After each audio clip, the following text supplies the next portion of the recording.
Come on. Okay, so I'm walking and washing my hands. Hi, my name's Ray and I'm going to be your student nurse today. Could you please verify your name and date of birth for me? Julie Anderson, 82968. Do you have any allergies, Miss Anderson? Penicillin. Alright, so we're not going to be using any penicillin today. We're going to be doing a neurologic and a musculoskeletal assessment. Could you please put on this gown for me? And I'm going to provide you some privacy for you to do so. So I walk out, I come back in. Again, we'll be doing your assessment. I've gathered all my equipment. I am providing you privacy. So as soon as I came in, I'm assessing your demeanor, I'm checking your mood, I'm seeing if you seem alert and oriented, which you do. You're dressed appropriately for the setting. Now I'm going to assess your level of consciousness. Could you tell me who you are? Julie Anderson. Could you tell me where you are? Home. Could you tell me what day it is? Wednesday, April 15th. Could you tell me who the president is? President Trump. Could you tell me why we're doing this? Your nursing class. Alright, so we're alert and oriented times 4. You're appropriately dressed. Your mood and your demeanor seems well. How are you feeling? Good. Alright, so we're going to go ahead and move on to assessing your cranial nerves. We're going to start with cranial nerve 1 and move up to cranial nerve 12. So I'm going to wash my hands. Do I have permission to touch you? Yeah. Alright, so we're going to start with cranial nerve number 1. If you could close your eyes and occlude one nostril for me. Then keep your eyes closed. Could you tell me what you're smelling? Rubbing alcohol. And then close your eyes and occlude your nostril again. Bigger than polishing. Perfect. So now we're going to move on to cranial nerve number 2. You could read the smallest line for me. 14 inches away from your face. $10 coupon. So in the clinical setting, I would have used a Snellen chart or a Jaeger chart. Obviously, we don't have one of those at this time. So I'm now going to do cranial nerves 3, 4, and 6. I'm going to do this with the 6 cardinal fields test. If you'll look at my nose, and then with your eyes, trace the pattern that I draw with my pen light.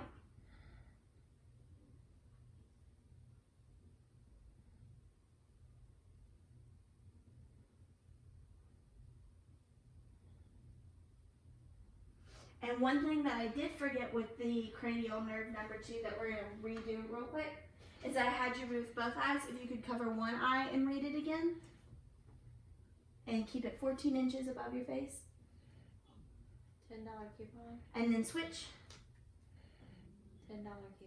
Perfect. So we've now done cranial nerves 1, 2, 3, 4, and 6. We're going to do cranial nerve 5 now. If you could just keep your eyes closed and then tell me where, touch where I touch you.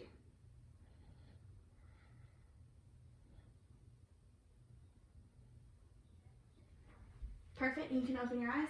Now if you clench your teeth as I palpate your temporal and your masseter muscles. Perfect. So that's all normal. So now we're going to move on to cranial nerve number 7. Can you smile for me? Can you frown? And can you puff out your cheeks? Perfect. So we're going to move on to cranial nerve 8. If you can stand for me, face the wall. And then if you could cover this ear. And then repeat these words that I say in a whisper in a normal voice. Picture frame. Not bad. Pineapple. And then switch and cover this ear. Lighthouse. Beach house. Flower pot. Perfect. And then if you could repeat these 3 words for me to test for cranial nerve number 12. Light, tight, dynamite. Light, tight, dynamite. Perfect. So we are now going to move. You can go ahead and sit down for me. We'll move on to cranial nerves 9 and 10. In the clinical setting, I would use a tongue depressor for this, but for the sake of just being at home and not wanting to gag you, we're just going to talk through it. So to test cranial nerves 9 and 10, I would come in, I'd ask you to stick your tongue out, I'd look with my pen light, and I'd press down and ask you to say ah. And then I would also take a tip applicator, I would press back into the pharyngeal, and I would be assessing your gag reflex. So that was for cranial nerves 9 and 10. So now for cranial nerve 11, I am going to ask you to turn against my hand. Again, turn against my hand. And shrug your shoulders. So that includes all our cranial nerves. We've covered 1 through 12 that are all intact. So we're now gonna move forward. We're gonna check your muscle contour and coordination and strength. So if you could stand up for me. If you could walk to the cabinet and back. Perfect. And before you sit down, we're gonna assess your balance. We're gonna do this with the Romberg test. In a clinical setting, we do this for 60 seconds. We're not gonna do it for that, but we're going to demonstrate what it would look like. So I'm gonna put my arms around you. If you could keep your feet together and close your eyes. Keep them completely together, like this. And then, so we're going to, you're gonna close your eyes and we'll stand here. And then you can go ahead and open your eyes and sit down. So we know that you are negative for the Romberg test. And if you had been positive, you would have been swaying. We're now going to do your fine motor skills. If you could touch your fingers to your thumb. We're going to assess your range motion. So if you'll touch your palms to your thighs and then flip and palms and then do this as fast as you can. Perfect. So that's normal. So now we are going to assess your tactile discrimination. I'm going to touch various points on your body. If you can tell me where I'm touching and if it is sharp or dull. So close your eyes and then tell me if it's sharp or dull. Sharp on my arm. Dull on my thigh. Sharp on my arm. Sharp on my shoulder.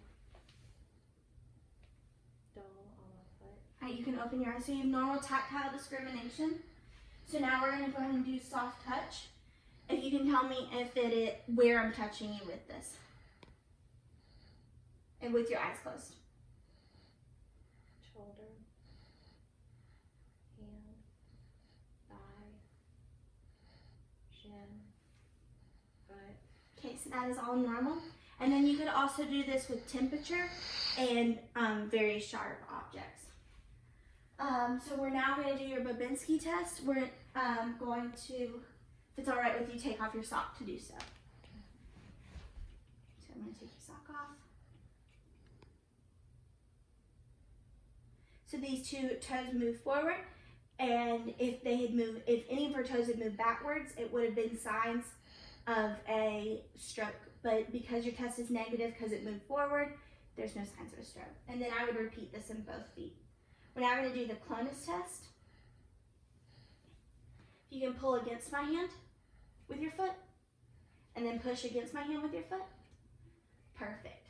So now we're going to move on to your musculoskeletal system. If you stand up, we're going to assess your gait. So if you could walk normally for me, just to the cabinet and back. And then on the way to the cabinet, if you could walk on your tippy toes.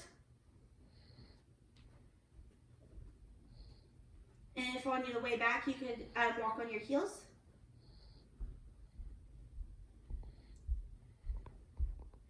Perfect. So you have normal gait, you have normal ability to use your muscles in different areas. We're now going to move on to your temporomandibular joint. You can go ahead and sit down. Wash my hands. I'm going to assess for any swelling. I'm checking for any redness. I'm feeling for any warmness. I'm going to palpate, feeling for any masses or lesions, any swelling. I'm now going to press down and ask you to open your jaw and close, and open, and close. So there wasn't any popping or clicking, so she has normal range of motion. We're going to move on to her shoulders. I'm assessing for redness. I'm assessing for swelling. I'm feeling for temperature. I'm palpating any tenderness. Any tenderness? Perfect. So I'm now going to ask you to work through these range of motion tests. You could take your arms out. I'm going to assess your strength. Can you push? I'm going to push down if you could hold up.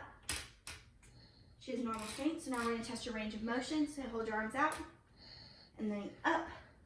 And down. And then across. And then a big circle. So she has normal range of motion in her shoulders. So I'm now going to move on to her elbows.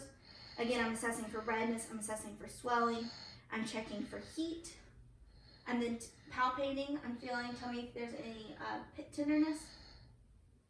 And while I'm palpating, I'm also feeling for any nodules, which there isn't any. I'm going to check your range of motion now. If you could pull in and out, and then rotate in, not moving, just moving in and out. Normal range of motion. I'm now going to check her strength. So if you bring it into your body and pull against, and then pull down, and then pull up. Perfect, normal strength. So I'm now going to assess your wrists, your hands, and your fingers. So I'm looking for any redness. I'm looking for any swelling. I'm looking for any masses or lesions. I'm now going to palpate through, feeling for nodules, for any swelling. Is there anything tender that I'm touching? So no swelling, no redness, no tenderness, no nodules. And now I'm going to assess your range of motion of your wrist. If you could go in a circle for me. And then if you could do this.